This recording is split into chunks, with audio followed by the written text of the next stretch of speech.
हे तानाशाही सरकार याला या सत्तेतून हाकलणं हा उद्देशाने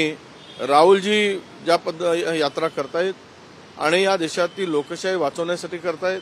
या देशातील दुभंगलेली मन जोडण्याचं काम करण्याचं काम राहुलजी करतायत। आणि म्हणून मला वाटतं की ही यात्रा अत्यंत सफल प्रवास करून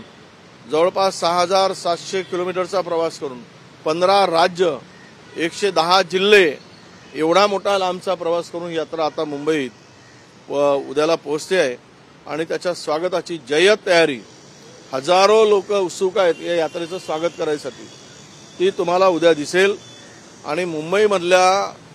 जे पक्ष फोडून माणसं फोडून इतर पक्षातील नेते पळवून ज्यांनी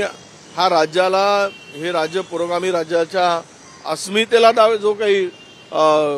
डाग लावण्याचा प्रयत्न केलाय त्यांच्या उरामध्ये धडकी भरेल अशा प्रकारची ही यात्रा असणार आहे।